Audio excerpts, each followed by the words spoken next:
Bueno, muy buenas tardes. Soy Jorge Eliezer Triviño, escritor y locutor de el programa Palabras al Viento.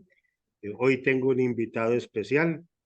Es un hombre que no sé cómo definirlo. TikToker, youtuber, escritor, sacerdote.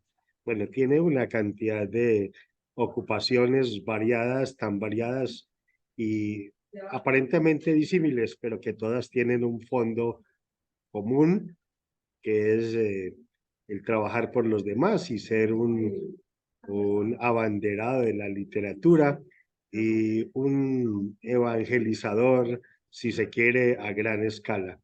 Bueno, él se nos presentará y en el trayecto iremos conociendo de este gran caballero, a quien también admiro enormemente y con quien he tenido la oportunidad de conversar en algunas ocasiones. Padre, bienvenido, su nombre completo, e iniciamos esta preciosa charla con usted, además de ser muy encantador conocer de esa persona tan múltiple que es usted. Bienvenido, Padre. Palabras al viento Mis- de Jorge Eliezer Triviño. Mi estimado amigo Jorge, para usted y todos los oyentes de este espacio, un saludo. Mi nombre es Jairo Carmona Llano, sacerdote de la Iglesia Católica desde la Arquidiócesis de Manizales. Con todo el gusto estamos aquí para compartir, para, eh, pues no sé, aclarar las dudas, las sugerencias, las preguntas que usted o sus oyentes tengan para hacer.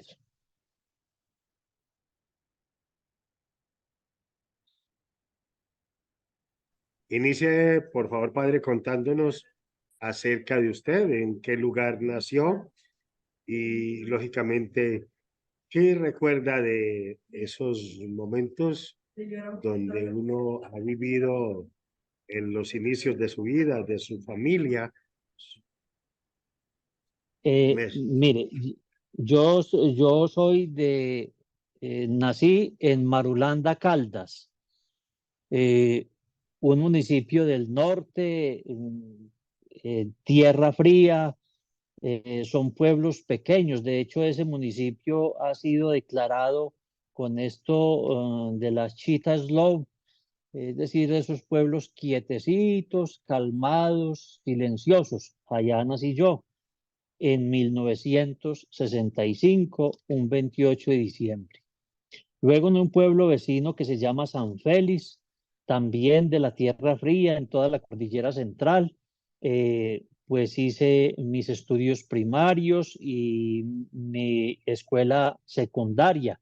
Ahí pasé mi adolescencia, hice pues los estudios y la primera parte de la vida adulta, hijo de una familia también católica.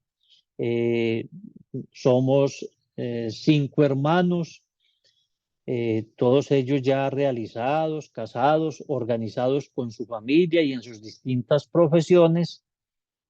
Y yo pues estaba en el comercio y hacia los 30 años, ya un poquitico tarde, dice uno, entré al Seminario Mayor de Manizales con esa inquietud vocacional que también la había tenido cuando era niño, hacia los 15 años había tenido esa inquietud y bueno, estuve un año estudiando con los misioneros de la Consolata. Me echaron de allá por bruto porque perdí álgebra e inglés. Habilité, rehabilité, no fui capaz de ganar eso y me dijeron váyase otra vez para la casa. Yo me volví para el pueblito y allá sí mi juventud, después mi temprana edad adulta y hacia los 30 años insistí, sentí pues como nuevamente ese llamado y empecé a participar a prepararme en el Seminario Mayor de Manizales, donde estuve desde los 32 años hasta los 39. Así que estuve 7 años ahí. En el 2004, después de haber cursado los ciclos de filosofía y teología, terminé pues la formación eclesiástica y fui ordenado sacerdote. De allí me enviaron a una parroquia rural donde tuve un contacto muy fuerte. Es un pueblo grande, con muchos habitantes, lejano de la capital, en toda la cordillera. Concretamente hablo de Aguadas Caldas. Allí tuve mi primera experiencia como sacerdote, colaborándole a un sacerdote ya avesado en el asunto. Yo iba, digamos, como de aprendiz. En el lenguaje de nosotros se dice vicario. Entonces el vicario es el que va y colabora y trata de ir aprendiendo para estar listo a futuras responsabilidades.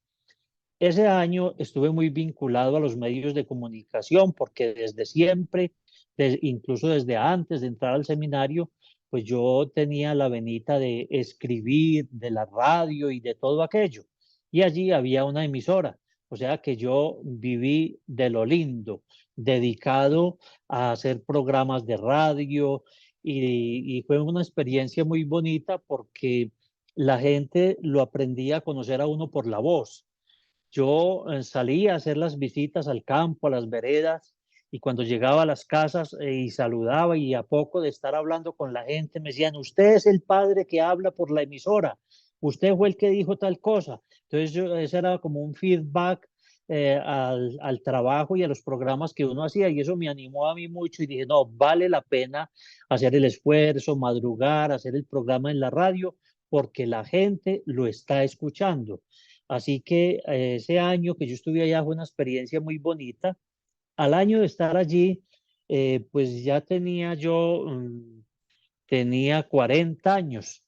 Eh, o sea que tenía suficiente edad y tenía experiencia de la vida. Ya tenía malicia en muchas cosas. Entonces el obispo me dijo: no, usted ya es capaz con una parroquia.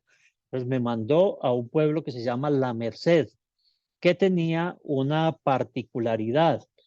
Resulta que aquí en Colombia, para nuestros oyentes de otras latitudes, teníamos un problema de violencia muy complejo. En Colombia sigue habiendo dificultades, pero en aquella época eso era muy fuerte. Un fenómeno llamado paramilitarismo. Y ese pueblo era como el cuartel general de ese fenómeno. Pues allí había un grado de violencia muy alto, se daban muertes, así que me tocó acompañar a esa comunidad en un momento muy difícil de su historia y muy doloroso. Durante esos 6 años que estuve allí, se logró hacer un trabajo muy bonito, y digamos que el sacerdote se convierte en parte de la historia familiar porque es el que casó a fulano, el que le hizo las exequias al tío, el que hizo el novenario, el que bautizó a tales. Entonces uno entra a formar parte de la historia de las familias de ese pueblo. Ahí también tuve una emisora, y con una experiencia muy bonita. Es que tenía un programa que se llamaba En las manos de Dios, que lo tenía desde las 8 de la mañana a las 8:30, que era como el momento en que la gente desayunaba. Así que estas personas llegaban a esa hora a escuchar el programa, y no se separaban hasta las 8:30. Eso se volvió como una, es decir, era una audiencia total. A la casa, al negocio, al lugar donde usted fuera, estaban escuchando el programa del cura.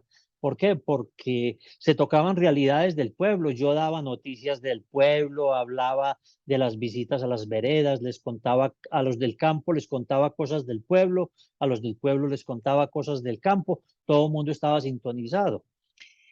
Allí pues esa fue como la experiencia con los medios.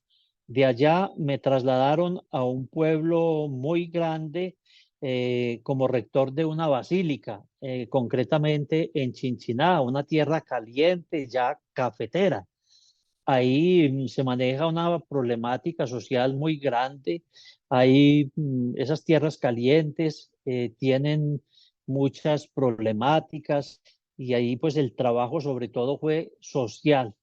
Es conocer muchas realidades, tratar de acompañar a muchas personas. Ahí estuve 2 años y medio, y después pasé a trabajar en la curia arzobispal en la delegación de familia, acompañando a las familias que estaban en problemas, en crisis, que yo ya no lo quiero, que yo me voy a separar, que bueno, entonces uno pues tratar de mediar, de dialogar con él, dialogar con ella, a ver qué se podía rescatar y pues con la ayuda de Dios se lograron rescatar muchos matrimonios y otros aclararon el camino como para buscar una separación. Bueno, eso de todo se ve en ese lugar.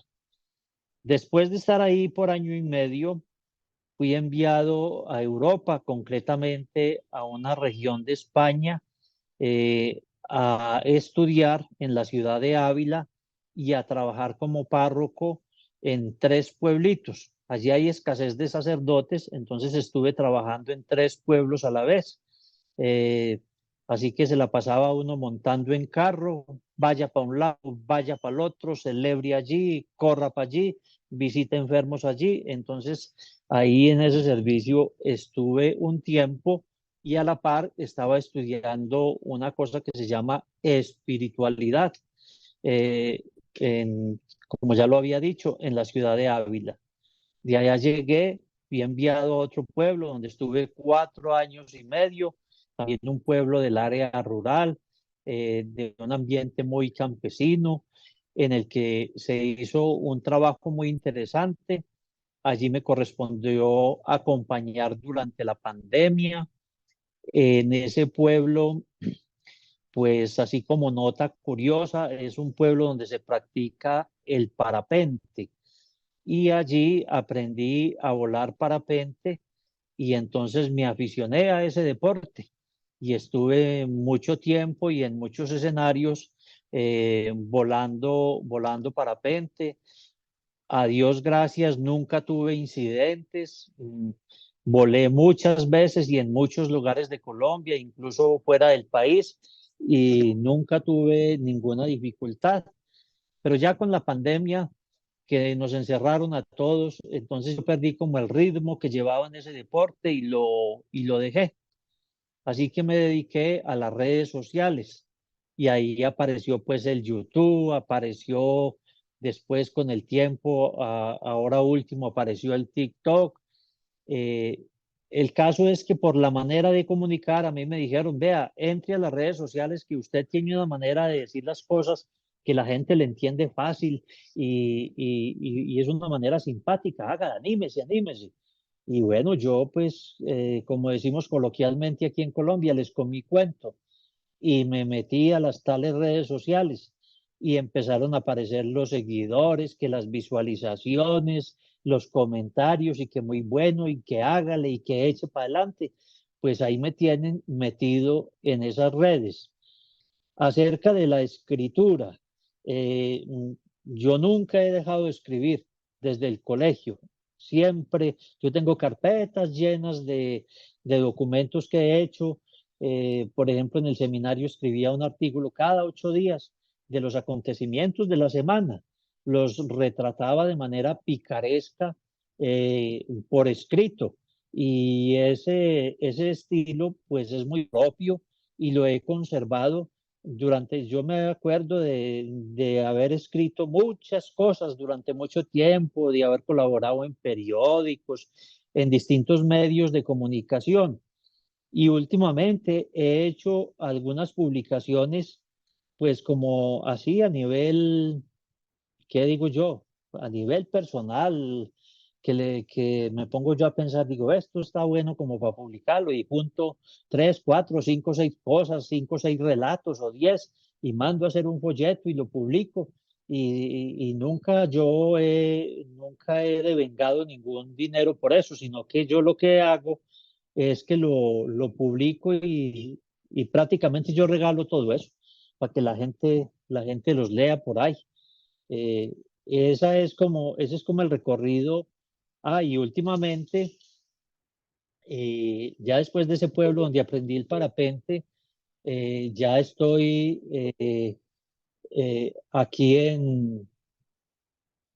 aquí en ¿qué?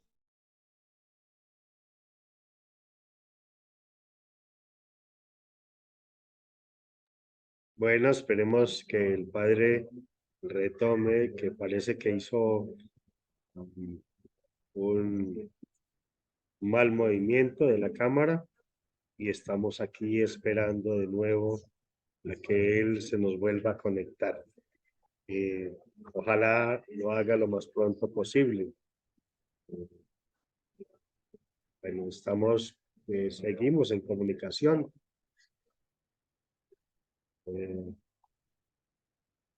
Y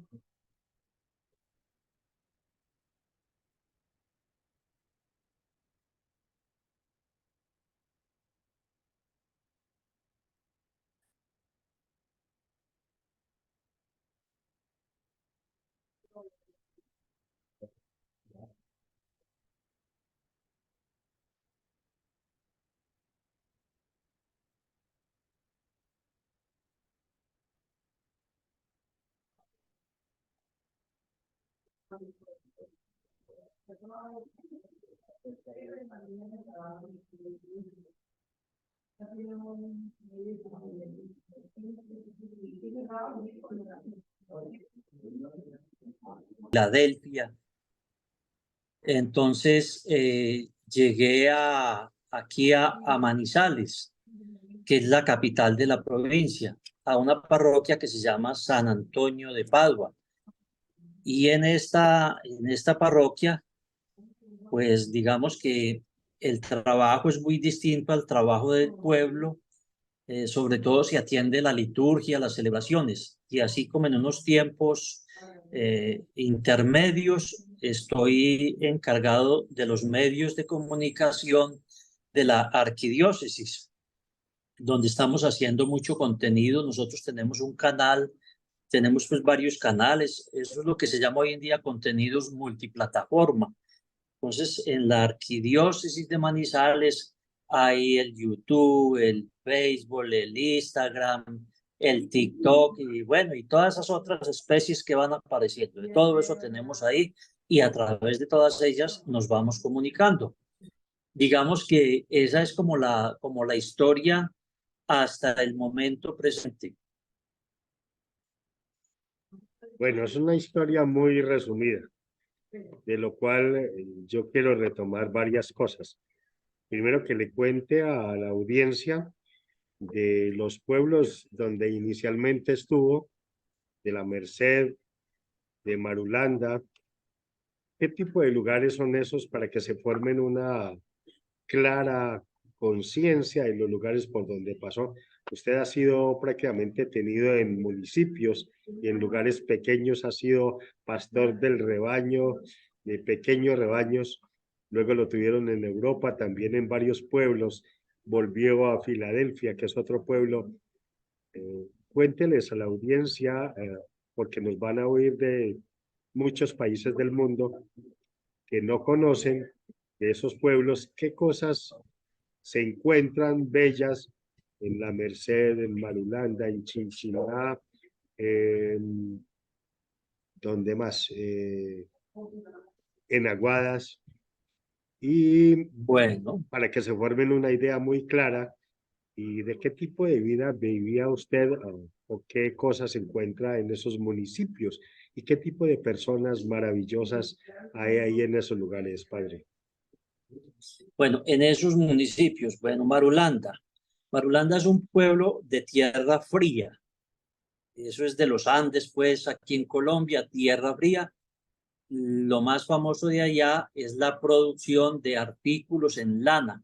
Así que si a usted le hablan de ovejas, piense en Marulanda. Allá están los grandes rebaños de ovejas y hay una cooperativa que se encarga de producir ruanas, cobijas, bufandas, bueno, todo lo que sea para el frío, uno lo consigue allá porque está pues la producción ovina. Y donde son muy Luego, famosas las ruanas de Marulanda. sí, claro, ruanas y cobijas, muy conocidas. Luego tenemos en San Félix. San Félix es tierra fría y lo fuerte de allí son los productos lácteos. Hay varias empresas dedicadas a la transformación de la leche, entonces allí se consiguen quesos, yogures, arequipes y todos los derivados de la leche, todos los productos se consiguen ahí en ese regimiento. Eso en cuanto a los lugares donde viví. Luego ya en los lugares de trabajo les dije que Aguadas es un pueblo patrimonio, es un pueblo turístico, muy turístico, tiene un producto insignia o dos, que es el sombrero aguadeño hecho de iraca y el pionono aguadeño, un dulce especial propio de ese lugar.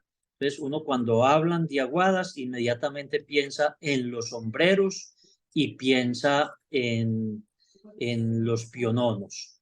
Y padre, cuénteles además de no sé si todavía está, pero me imagino que sí, que hay un órgano de tubos en la iglesia, no sé si, y que fue llevado al lomo de mula a Aguadas. ¿Eso es correcto? Y Sí, que tiene un aún, sonido especial.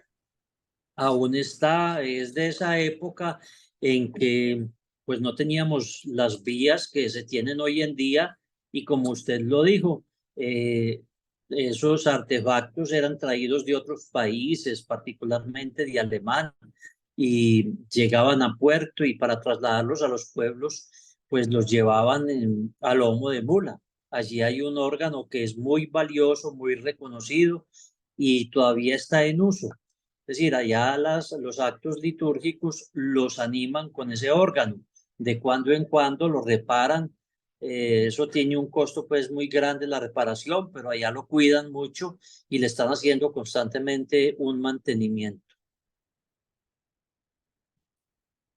Bueno, continúe contándonos, padre. Bueno, eso en cuanto a Guadas. Ya de ahí vamos a La Merced. La Merced es un pueblo de tierra caliente eh, dedicado, digamos que tiene una parte que es turística y la otra parte que es ganadera y agrícola. No hay así como un producto insignia. Allí hay, digamos, unos comestibles famosos, que es el pan de queso y la coca. Son productos de bizcochería, de panadería, eh, pero no hay así como algo aparte. Lo fuerte allá es el turismo y la cuestión del parapentismo. Es un lugar muy privilegiado porque tiene unos paisajes y unos lugares muy bonitos para ejercitarse en ese deporte. ¿Y En Filadelfia usted practicó copiaron de la Merced. parapentismo allá en la Merced, padre? Sí, en la Merced, parapentismo. Bueno, de Sí, acuerdo. bueno. Y luego, pues hablemos de Chinchiná. Es una ciudad cafetera. Allí está, en toda la plaza de Chinchiná, está la taza de café más grande del mundo. Están esos de los Guinness Records. eh, y es un paisaje cafetero hermoso. Las personas cuando vienen y conocen esos paisajes de Chinchiná quedan como extasiadas, como sorprendidas, porque es algo muy novedoso, la verdad, es algo muy novedoso. Es un paisaje, son extensiones inmensísimas de puro café y el café tiene un verde y un brillo especial que no se consigue en otro tipo de plantas. Luego ya estamos en Manizales y Manizales pues dice la tradición que es ¿cómo será? Es que, bueno, las ferias, la ciudad de las ferias en América, eh, porque, eh, digamos, de aquí fueron a Sevilla, España, a conocer esa experiencia de los toros, de las ferias, y trataron de replicarla aquí. Y donde se ha hecho con mayor éxito, entonces ha sido en esta ciudad. Por eso es que a Manizales la llaman la ciudad de las ferias en América. Hay afición al toreo en muchas, a la tauromaquia en muchas ciudades, pero aquí eso es prácticamente una religión. El espectáculo de los toros y la feria taurina, eso hace parte del ADN de esta ciudad de Manizales. Y está aquí también algo muy insignia y tristemente recordado, el Nevado del Ruiz, por una catástrofe que se sucedió con la erupción de ese volcán nevado, pero hace parte pues de nuestro paisaje y es un paisaje bellísimo, el Parque Nacional de los Nevados. Eso pues con lo que tiene que ver con Manizales. Digamos que esas son como, aparte de la catedral pues, que es la más alta de América, la Catedral Basílica de Manizales. Es muy, muy especial, muy bonita, y cuando se habla de Manizales, inmediatamente asociamos pues con esa catedral. Bueno, esta primera parte se nos está agotando, pero realmente encantado de oírlo hablar de los municipios, de toda esa trayectoria tan enorme que usted tiene. Terminaré esta primera parte con una pregunta. ¿Qué piensa usted, padre, acerca de tan magna construcción de la Catedral de Manizales y de la religiosidad que se vive aquí, antes de ir a la segunda parte, donde ya nos hablará de toda su literatura y hablaremos de otros tópicos además, padre? Pues, ¿qué le digo? Lo de la catedral, yo siempre lo he entendido como la manifestación material del sentimiento religioso que este pueblo lleva en su corazón. Es decir, esa catedral, si usted la ve hoy en día, digamos que la ve como normal, muy bonita, muy grande y digamos que no hay ahí como algo sobresaliente, pues. Pero si usted se ubica en el tiempo, en el momento en que fue construida la catedral, eso es una cosa con letras mayúsculas. ¿Por qué? Porque Manizales en esa época era un caserío, era un pueblo chiquito, muy pequeño. Y, y el fervor de las gentes de esa época los llevó a construir una catedral de ciudad. Ellos hicieron una cosa grande, no al tamaño del pueblo y como en las proporciones, no. Mejor dicho, eso no era un pueblo con catedral, sino una catedral con pueblo.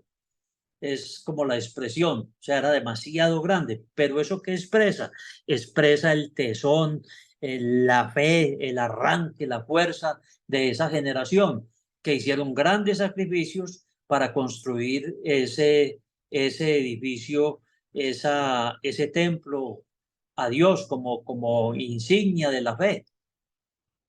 Y además fervor y espiritualidad, que es lo que se siente en la gente de nuestra ciudad. Padre, muchas gracias por esta primera parte. Ya volveremos con la segunda en unos minutos y lo invito para que hablemos ya de otro tópico de cosas, pero que tienen mucho que ver con esa gran personalidad tan atrayente que usted tiene, padre. Muchas gracias y ya volveremos entonces. Muy amable por este rato, padre.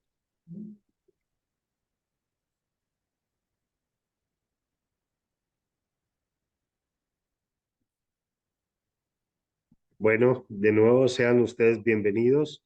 Continuamos esta agradable charla con el padre Jairo, de quien hemos aprendido cosas realmente muy valiosas y vamos a hablar de otros tópicos, aparte del religioso, que él tiene muchos.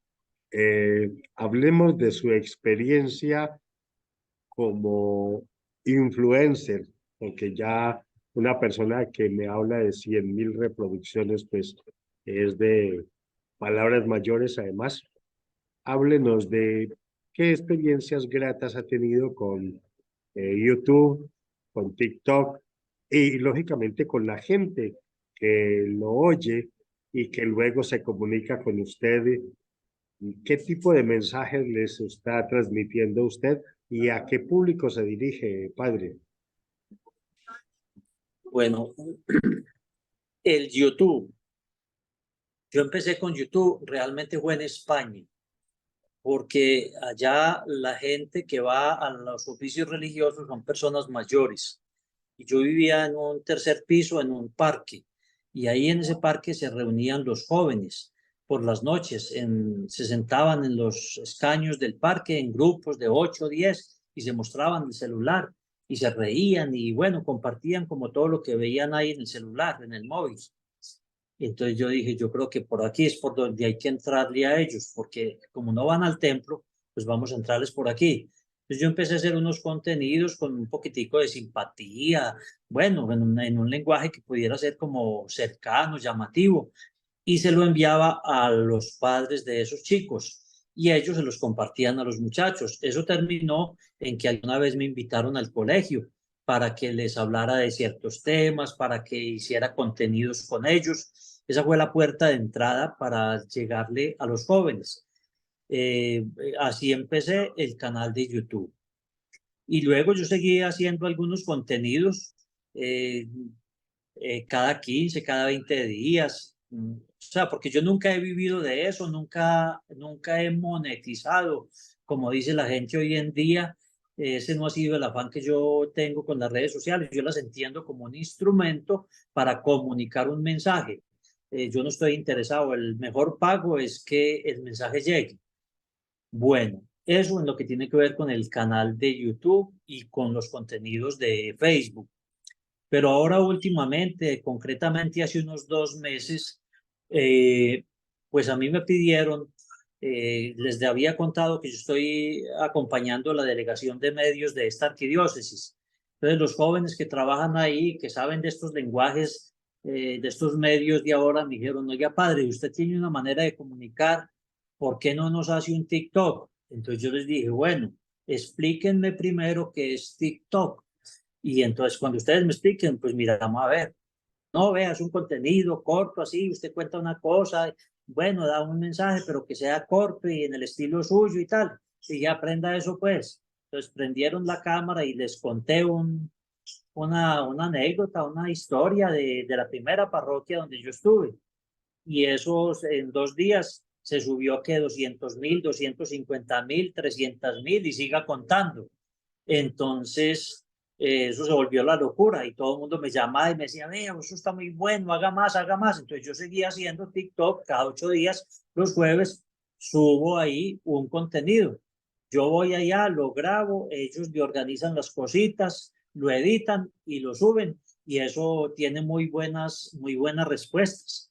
Eso se pasa de 100.000 y siguen. Bueno, eso hay de todo, hay unos de 300, de 400, de 200.000, de 50.000, de 20.000, eso hay de todo.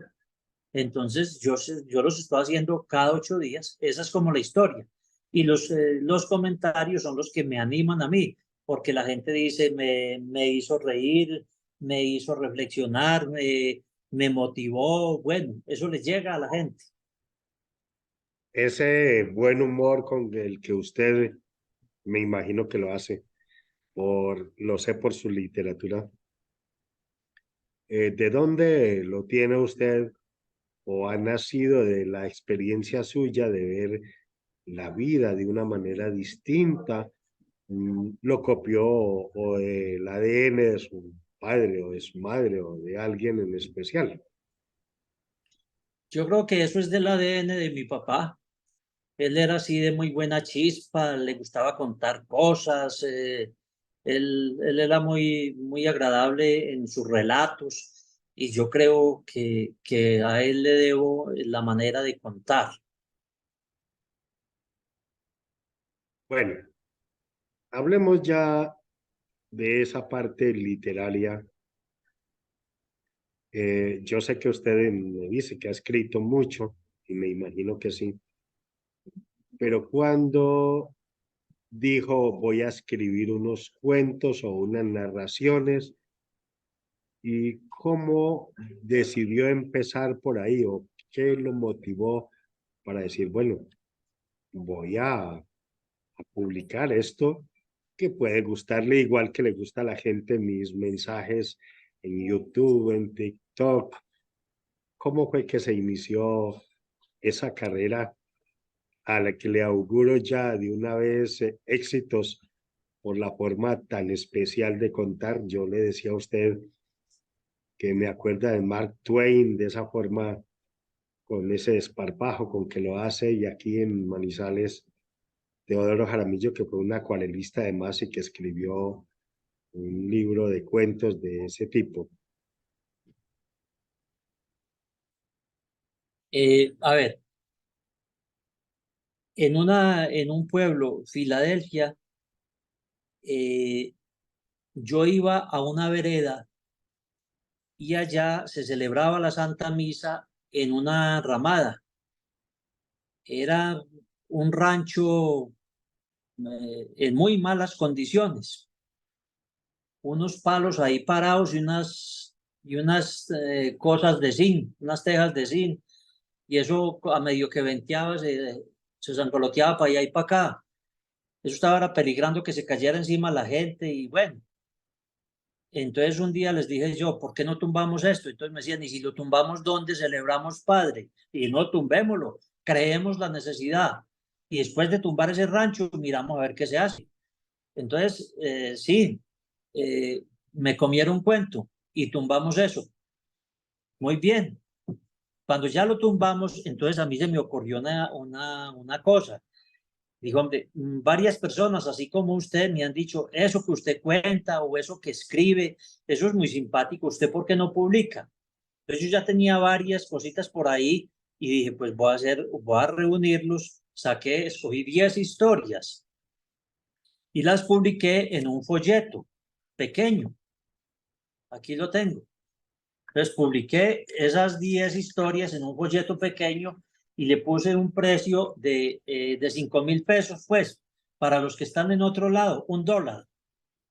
Entonces dije, listo, vamos a vender esto. Sacamos el costo de lo que valga la impresión. Yo para mí no quiero nada, sino que yo le dije a la gente de esa vereda, les dije, yo les doy esto, les cedo este folleto, ustedes lo venden a 5.000 pesos. Eso era muy barato, regalado. Entonces, claro, nosotros pagamos, digamos que eso valió 1.000.000 de pesos. ¿Qué? Y conseguimos, entonces nos quedaron 4 millones, por decir. Tal vez fue más lo que sacamos. Entonces, esos 4 millones los empleamos en comprar materiales para empezar la construcción. Ese fue como el objetivo. Entonces, este folleto, pues por supuesto que hoy en día uno todo lo maneja en el celular. Entonces, yo tenía eso en el celular. Y una vez hablando, me invitaron a la asamblea de Caldas pues a una intervención. Se estaba hablando de un asunto de salud mental y ellos necesitaban como los diputados de la asamblea necesitaban como una motivación o algo. Entonces me dieron una intervención de 4 minutos. Entonces yo dije, pero no, ¿qué le va a poder decir a esa gente en 4 minutos? Sin embargo, yo allá yo tenía un escrito por ahí, una crónica, algo muy sencillo. Pues se los voy a contar a ustedes. Resulta que mi mamá había comprado una casita aquí en un sector de la ciudad.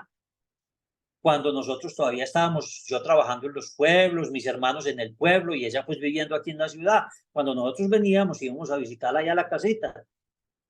Y ella muy contenta que esta casita tan buena, que tan querida, que tan calorosita, que esta casita es una maravilla, feliz en la casita. Hombre, cuando de un momento a otro resultó que yo quiero vender esta casa, que yo aquí estoy muy aburrida y empezó a verle dificultades a la casa, que esto me queda muy lejos de la iglesia, que para ir a misa me toca subir 4 cuadras, que eso es una falda, que por aquí me mantienen muchos gamines, que bueno, ella le encontró todos los peros a la casita esa y que yo la vendo y que la vendo hasta que sacó un letrero y lo pegó en la ventana, esos letreros que dicen se vende. Listo. Que en Carte, pues nosotros nos preguntábamos, ¿pero qué le pasaría a mamá? Bueno, el caso es que en esos días yo volví y la llamé y me recibió pues la llamada diciendo, mijo, yo ya no voy a vender la casita nada. Y dije, pero mamá, sí es bien rara, que vendo la casa y que ya no la vendo nada. Entonces yo llamé a un hermano y le pregunté, le dije, oiga, ¿qué pasó? Que mamá dijo que ya no va a vender la casa. Dijo, nada, ¿cómo le parece que esta semana vinieron Carmelita, Josefita, doña María Ángeles, las 5 vecinitas de por aquí? Y conforme tocaron a la puerta, dijeron con permiso y se fueron metiendo y se sentaron ahí en la sala. Y entonces que todas fueron hablando, vea doña Luz, usted de por aquí no se puede ir. La otra decía, usted es muy buena vecinita. Aquí es donde venimos a jugar parqués o parchís, yo no sé cómo es que se dice eso, y aquí tomamos el algo. Aquí es donde rezamos el rosario. No, usted es una vecinita muy querida, nosotros la apreciamos mucho, usted de por aquí no se puede ir, no se puede ir. Y que se paró una señora de esas y sin permiso y sin más nada, arrancó el papel y así como arrancaron el papel, se fueron. Y entonces ya mi mamá es que no iba a vender la casa. Entonces yo saqué una reflexión de eso. Dije, yo creo que a muchos les falta o nos falta que nos arranquen el papel, que nos manifiesten el afecto, que nos digan que somos importantes. Entonces, como la gente me había escuchado decir, contar esa anécdota y tal, me decía, ¿usted por qué no escribe esas cosas que eso le gusta a la gente? Entonces yo, muy bien, me invitaron pues a esa cuestión de la asamblea que era sobre salud mental y yo dije, esta historia está ni mandada a hacer porque es del afecto, entonces listo, yo llegué y conté esa, llegué allá, cuando llegué en el atril pegué un letrero, se vende, y empecé a contar la historia de la casa que se vende y eso les fascinó a esos asambleístas y uno de ellos me llamó, padre, ¿será que usted me puede regalar un ratico? Bueno, estuve hablando con él y me invitó a almorzar y ya almorzando, entonces yo tenía pues todos esos contenidos en el celular y me dijo, ¿y no tiene más historias de esas, hombre, para que me cuente? Entonces le leí otra. Y me dijo, ¿y tiene muchas? Y le dije, no, yo tengo un poco ahí. Y ¿por qué no publica? Y le dije, no, pues yo de esas cosas que no, yo no he pensado. Dijo, hombre, aquí en el departamento de Caldas se hacen unas publicaciones anuales para visibilizar escritores nuevos y no sé qué, no sé cuántas. ¿Usted no le interesaría publicar? Yo le hago los contactos y tal. El caso es que eso pasó así. Yo dije, políticos, eso no les puede creer ni lo que rezan. En todo caso, yo no me hice ilusiones con eso. Y eso es puro bla, bla, bla. Cuando al tiempo me llamaron, vea que de parte del doctor Bulano, que si, que usted, que esto, que los escritos, que tal, que lleve el PDF o el original, bueno, por ahí una imprenta. Fui, lo llevé, me lo revisaron, me ayudaron a corregir y lo publicaron. Entonces ahí apareció otro folleto que aquí tengo en mis manos. Entonces ese folleto pues fue de muy buen recibo y la gente lo ha valorado muy bien. También contiene otras 10 historias. Y antiguamente yo había escrito otro que también tiene otro número de historias. Y así en esas me la paso, viviendo cosas y poniéndolas por escrito. Bueno, esas experiencias son realmente sorprendentes y muy gratas, eh, y Sí, con su forma tan innovadora de contar, con esa gracia ahí y se con me esas perdió el enseñanzas. audio. Bueno, ¿me oye o sí? Ahora sí, mejor. Sí, sí, sí, sí, le Bueno, escucho bien. listo. Entonces, digo yo, ¿qué cree usted que es lo que hace que le guste a la gente de sus escritos, padre? Pues yo creo que lo que le gusta a la gente es que yo escribo como habla la gente o como hablo yo mismo. O sea, yo escribo para que me entiendan. Yo nunca he pensado en ser elegante, en construir cosas. Yo supongo, a mí me aterra cuando usted, una persona que lee y que es pues un intelectual, me compara con Mark Twain. A mí me da vergüenza eso, porque no, yo escribo cositas muy simples. Es que yo he leído clásicos, he leído gente y uno queda admirado de cómo esa gente escribe y cómo escriben de bien. Y uno dice, ay, qué rico uno algún día llegar a escribir así con esa profundidad, con esa, no sé, con esa belleza. Y uno no es capaz de esas cosas. Entonces yo escribo lo que escribo con un estilito muy simple, muy, como muy mío, pero el valor es que la gente lo entiende y les gusta. Sí, el valor que tienen además es que la simplicidad tiene belleza. Si usted lee, por ejemplo, a Neruda, puedo escribir los versos más tristes esta noche, con mucha gente dijera, y yo también podría hacerlo, porque es una simpleza, y esa simpleza, a ver, si hablamos de simpleza, podemos hablar de las parábolas, por ejemplo. Jesús hablaba con las parábolas del sembrador, de unas cosas tan elementales, pero con un contenido tan profundo. Eso no significa que las cosas no tengan un valor enorme. Es decir, la simpleza, para llegar a la simpleza se necesita tener una capacidad sintética y no todo el mundo la tiene. Entonces, uno no puede decir que no tiene mucho valor porque son simples. Es que la simpleza tiene belleza. Un aro, por su redondez, tiene belleza. El agua tiene su belleza. El sol, por su luminosidad. Cada cosa. Entonces, bueno, yo disiento mucho de lo que usted dice y me alegra que usted haya puesto esa forma de contar tan especial y que si los campesinos la entienden y les gusta, y si la gente del común le gusta y la entiende, pues es un mensaje que va a llegar muy pronto y a mí me maravilla. Eh, y quiero pedirle que nos regale un trozo del que usted considere de sus escritos para que se formen una idea de el tipo de literatura que usted hace, padre, además de agradecerle por haberme permitido entrar en su hogar, en su casa, en el lugar donde está y en el alma suya que además admiro, ¿no? Muchas gracias. Vea, les contaba pues que yo lo que hago eh, es poner por escrito lo que me pasa. Entonces, por eso hablo yo de la simpleza, porque el que trabaja, el gran creador es el que se inventa las historias y a mí todavía no me alcanza hasta por allá. Entonces, voy a leer una que encontré aquí en uno de los primeros folletos. Se llama Encuentro en la calle Grande.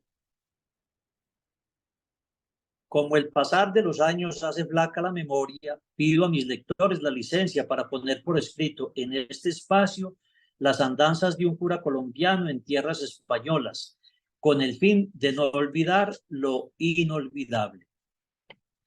Vamos a ver, Jairo. Así empezaba Manolo sus intervenciones, y yo sabía por el tono y por la posición que él adoptaba, cruzando las manos y recostándose al espaldar de su silla, que del otro extremo de la mesa, grande por cierto, venía un lance de esos que por aquí en Colombia llamamos golpe de cementerio. Entonces soltaba sus cuestionamientos, que la Inquisición, que los tesoros del Vaticano, que los curas pederastas, y en todas las reuniones de ese grupo de parejas, dele que dele con la misma música. Ya no quería que las semanas tuvieran miércoles para no encontrarme con ese ateo. Las parejas eran simpáticas, pero aún así, cuando él planteaba sus cuestionamientos, a mí me parecía que los otros se alegraban íntimamente y casi les escuchaba decir, bravo Manolo, sos grande. Llevaban 23 años reuniéndose. Lo supe después cuando contaron que todos ellos se habían casado por el mismo tiempo y decidieron seguirse encontrando. Y pensé que si otros habían podido soportar ese tormento, también en obediencia yo lo haría. Ese hombre no tragaba entero. Cada cosa que les compartía, él la cuestionaba y de todos los temas. Si les hablaba del Evangelio, en el acto sembraba la duda diciendo, pero yo leí en un artículo que bla, bla, bla, bla. Según eso, todo lo había leído. lo había visto en un documental o lo tenía sabido por experiencia propia. Ahora, cuando recuerdo aquellas reuniones haciendo honor a la verdad, tengo que decir dos cosas. Una, que el ateo no era de mis afectos, y la otra, que era un hombre muy ilustrado. La segunda la entendí pronto cuando supe que estaba desempleado y tenía todo el tiempo del mundo para leer, que por lo visto era su pasión. Pasaban los meses y los encuentros. Él a lo suyo, los cuestionamientos. Yo a lo mío, el evangelio. Las reuniones algunas veces concluían con una cerveza y pinchos en el bar de Pepe. Ese terreno era zona de distensión y lugar propicio para compartir anécdotas y para responderles las muchas preguntas que siempre tenían sobre Colombia. Todas cosas malas. Ellos que la guerrilla, que Pablo Escobar y que esto y que lo otro y yo que no, que Manuel Elkin Patarroyo, que la vacuna contra la malaria, que García Márquez, que la fauna, que la flora, que el paisaje, que James Rodríguez, que en ese entonces estaba jugando con buen éxito en el Madrid. Una mañana cuando salí a la compra me encontré con Manolo y terminé aceptándole la invitación a un cafelito, como dicen ellos, en el bar de la calle Grande. Fue un encuentro lleno de sorpresas.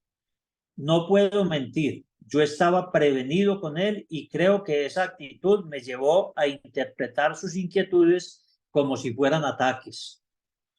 Después de hablar del clima y de las noticias del telediario, la conversación dio un giro inesperado cuando Manolo sacó a relucir su expresión favorita. Vamos a ver, Jairo, ¿y ahora qué? Pensé, ya me va a preguntar sobre el misterio de la Santísima Trinidad, sobre el sexo de los ángeles o sobre el Papa Negro, pero que va. Lo que dijo a continuación me desarmó. Mire, yo veo que usted aquí está muy solo y la verdad, yo tengo mucho tiempo. Así que cuando quiera me da un toque, o sea, una llamada telefónica. Y quedamos para tomar un café o salimos a caminar o lo acompaño a alguno de los pueblos que usted visita. Lo importante es que sepa que en España no está solo. Aquí tiene un amigo para lo que sea. Y repitió enfáticamente esta última expresión, para lo que sea. Manolo se convirtió en un amigo de puta madre, en cuya parcela pasé momentos inolvidables con el grupo de parejas que fue mi familia allá en Guareña.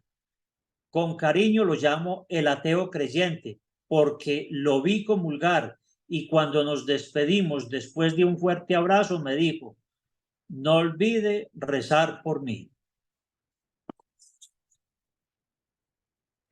Bueno, muy encantado con esa narración. Usted como persona, ¿qué cree o por qué cree que tomaba esa actitud con usted de como de ateo y luego se convirtió en el amigo suyo?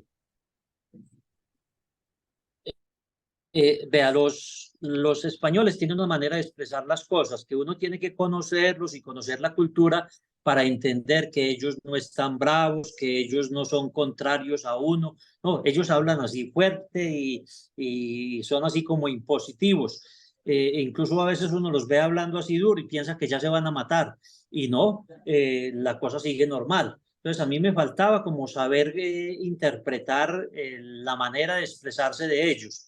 Y lo otro es que un español se demora para quererlo a uno, pero cuando lo quiere para el resto de vida. Esa gente le coge un aprecio muy especial a uno, ellos aún me escriben, aún hablo con ellos, aún nos whatsappiamos, es gente muy especial y me insisten mucho en que vaya. O sea que no era mala leche, como dicen allá, sino que era una manera de expresar que yo todavía no había interpretado bien. ¿Y cómo lo tomaron cuando supieron que usted era de estas latitudes y pues la forma de hablar no era ni de pronunciar, no era español? Realmente, ¿qué ¿Qué actitud tomaron con usted en los inicios, padre? No, allá lo valoran a uno muy bien, a la gente le gusta mucho porque nosotros somos muy afectuosos, expresamos cercanía, cariño, saludamos. Digamos que el sacerdote español es más bruscote, más frío, más impersonal. Nosotros somos como latinos, somos muy querendones, muy cercanos, muy de hablar con la gente y eso a ellos les gusta.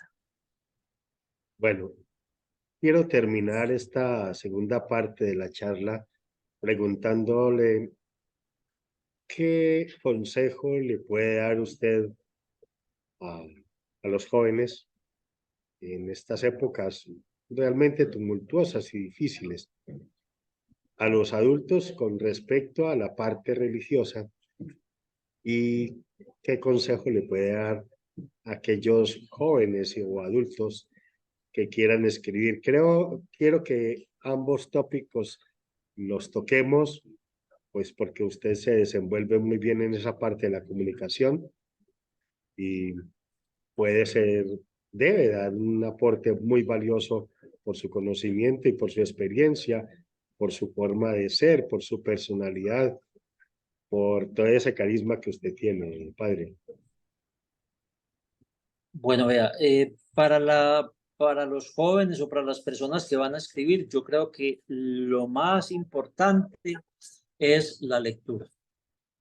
Yo estoy convencido, y estoy convencido por lo siguiente. eh, la gente, a uno como sacerdote, pues porque uno sale al frente del pueblo a explicar cada 8 días el Evangelio. Y yo pues siempre tengo aplicaciones, experiencias, cosas novedosas y la gente queda aterrada y me dice, padre, ¿usted de dónde saca tantas cosas que usted cada vez nos explica con un ejemplo distinto, con una imagen? ¿Usted de dónde saca todo eso?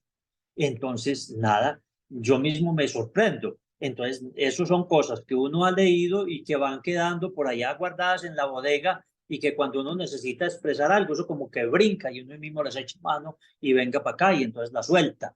Entonces, para poder tener ese, esa retroalimentación o tener esa bodega llena, todos los días hay que echarle. O sea, que uno tiene que hacer de la lectura un hábito. Yo, yo no sé si habrá escritores que no lean, puede ser, pero déjeme tener mis dudas. Yo creo que lo primero es leer. Ahí uno va conociendo claves, va aprendiendo imágenes, va aprendiendo figuras literarias sin darse cuenta. Y cuando usted escribe y otro dice, vea, esto está la imagen literaria o este juego de palabras aquí o tal cosa, eso va saliendo y ¿de dónde salió? De algún lado, digo yo, leer los clásicos, leer grandes autores. Hay literatura que no vale la pena ser leída, ¿cierto? Yo, por ejemplo, no le voy a dar un minuto a esa literatura es que de autosuperación y cosas de, no, o novelitas, no, uno tiene que ser serio para leer, uno tiene que coger clásicos, autores de gran renombre, de gran respeto, de gran trayectoria, si quiere aprender alguna cosa. Entonces yo recomendaría la lectura. Perfecto. Debo de nuevo agradecerle que me he pasado en esas, pero agradecerle honestamente